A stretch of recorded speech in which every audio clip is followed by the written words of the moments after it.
The child isn't born yet. It's not there.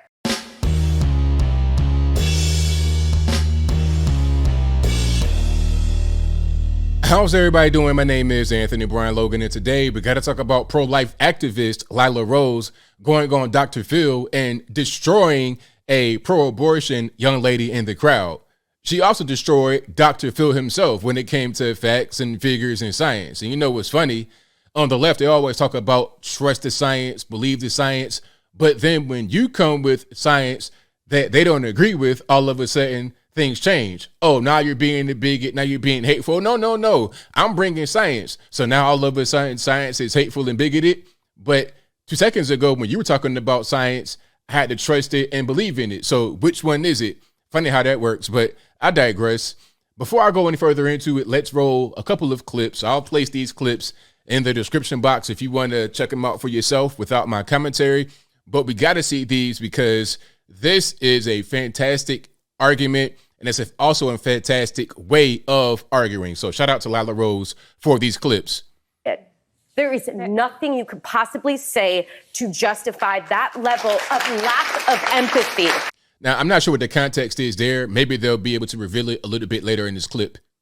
And that's the problem. I feel like in this country at the moment, we were founded on the lack of empathy, and we've just kept up with that tradition. If you have no empathy. Abortion is devastating to women's mental health. No one talks about that. The year after a woman has an abortion, it's really like the year after a woman. So what she said right there, Lila Rose, was that abortion is devastating to women's mental health. Now, I'm not necessarily here to judge people by their appearance and whatnot, but this lady right here, maybe she's had an abortion, maybe she hadn't, but it appears like she has some mental health issues herself. Okay, you can kind of see all the stuff she has on her face, the septum. Again, I'm not here to judge everybody because I'm not saying if you have that particular piercing, you're a nutcase. I'm not saying that, but I'm just saying, look at her behavior, look at the mannerism, just look at the whole picture, and you may see someone who is not all the way wound too tight. There may be a few trees short of a forest, but let's continue. To have the child, what kind of trauma is that? The trauma is from the rape. Somebody? The trauma is from the rape. The child's an innocent party there. The child isn't born yet. It's not there. We should not take out generational sin on a child to say there's generational sin and that dad was an abuser, so the child should be killed. That's not fair to the child. We're talking about rights, and he just said a right has been taken away from us. And what is next? I want to address that because our fundamental human right that we all share in this room is life. It's the first human right. Laws are meant to protect the weak. In a society, who's the weakest? Who's the weakest in a society? A child. They don't have a voice. They can't speak. A child in the room, or a poor child would be the weakest. Them that way. So Lila Rose right here, who's a pro-life activist, is saying the children are the weakest in society. And the young lady who's obviously pro-abortion says the poor. But I think, a child, like a baby, like an innocent baby, it doesn't matter if the baby has a multi-trillion billionaire mother and father, or if the baby has no money at all as far as the parents. The baby is completely defenseless without some human to protect it, without someone, without something to protect it. But you could be super rich or super poor and have a way to defend yourself as an adult, for the most part, unless you're like disabled or something like that. But a child has no way to defend itself at all. So they are the most vulnerable. They are the society's weakest. That's just a fact. And a child with disability, listen, whether you live 10 minutes or 10 years or 100 years, you're a human life and you have the right to not be killed. And that's what the pro-life fight is all about. That's what we're fighting for, a culture of life where we provide real health care. Abortion is the intentional destruction of an innocent human life. There it is. So shout out to her. That was very well said. And one thing about Lila Rose, her style of arguing was fantastic, spot on. She wasn't confrontational. She wasn't hateful, wasn't any kind of way necessarily judgmental. She's just coming from a compassionate point of view, very calm, very relaxed. I appreciate that form of debate or argument, if you will. Very well done. Now, here is the next clip from that same special or the same episode. And here is a caption from Live Action. Shout out to them. Again, these clips will be in the description box. But Lila Rose brings science to Dr. Phil. 96% of 5,000 577 biologists from 1,058 academic institutions affirm that the human's life begins at fertilization. Quote, if it isn't a human life in the womb, why do you have to kill it? Exactly. Science is crystal clear that life begins at fertilization. Facts. Let's watch the clip here. And let's see if Dr. Phil tried to squirm out of the science argument. The predicate of your positions that life begins at fertilization, that science is very clear about that. And you have to know science there's no consensus among the scientific community. Now, this is funny as far as there being no scientific consensus. That's what he says right here, right? But then when it comes to the vax and the shots and whatnot, oh, the science is proven, the science is clear, there's no room for debate. But now all of a sudden, there is room for debate. And you'll see him contradict himself 100%. Let's check it out. There is, Dr. Phil. 96% of scientists say that life begins at fertilization. If you're an in vitro specialist, you're looking to create a single-cell embryo, and then you know you have a new human life. So it is a scientific fact. Well, there's some science for you right there, Dr. Phil. So how are you going to respond? There's science for you right there. She just cited it, 96% of, biologists. So what are we doing? Actually, it's not. When do you say human life begins then? It doesn't matter what I think. I don't care what I think. So she just said that life begins at fertilization, gave you facts and figures, and you say, well, the science isn't really clear on that. That's not really what happens. But then when she asks you, hey, when does it start? Well, my opinion isn't important. Didn't you just give your opinion? She gave what you could consider her opinion, and you gave yours. But then when she's asking you for it again, all of a sudden you want to back out of the whole situation. Funny how that works. It's the same old song and dance from these people.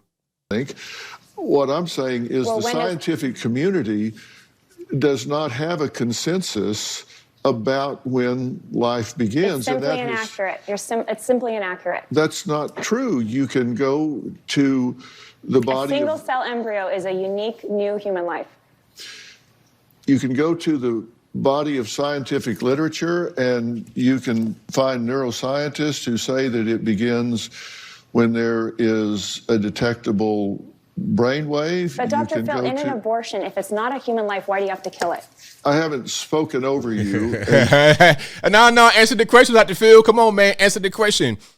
If it's not a life, then what are we doing? See, a lot of people are ignorant to the process of abortion. They don't understand what's going on. They don't really get it. They think that it's just, I don't know, it's a magic wand you wave and the baby disappears, or you're not pregnant anymore and there was never a baby to begin with. They don't understand the process of the baby being dismembered in the womb. The baby's literally being decapitated in the womb. Now, I hate to be graphic and vulgar like that, but that's just what's happening. I'm not saying anything that's untrue. This is just a reality. Okay, they have sharp instruments and they kill the baby in the womb. That's just what happens. And this can be very damaging to a woman's body. Aside from the mental health issues, which we know can exist, there's also physical damage to the woman's body. Sometimes they die right there on the table in a regular abortionist office, not even just in some back alley type stuff. Okay, so this is not necessarily a safe procedure. It's dangerous and it kills the baby. That's just the reality of it. You keep speaking over me, and I assume that's because you don't want me to finish my thought, which is, if anyone here wants to fact check me instead of speak over me, you can go to the scientific literature and So, I mean, the scientific literature, but you just said the science there's no consensus. So what are we trying to find? If she's giving you scientific data and you don't want to accept that as because there's no consensus, 100% consensus, then what are you going to give? Are you going to give 100% consensus on what you're talking about? At that point, it's just what she's saying versus what you're saying without any kind of way to arbitrate, really. Query what the definition is of the beginning of life, and you will find that there are different definitions. And it's up to you to decide what you think. So there it is, Dr. Phil and Lila Rose. I thought that she presented her argument very well. Absolutely. He did not present his argument very well, and a young lady in the crowd most certainly didn't. Dr. Phil was at least more calm and cool and relaxed.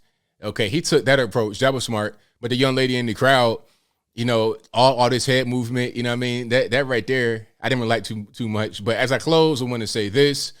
I think this argument over abortion is deeper than what the average normie may understand. The average normie thinks that it's about women's rights and all this and that, but really it's about population control. It's about trying to have certain people not reproduce as much. That's all. And it's weird to see people like Ben Crump on stage. I think I saw Ben Crump here.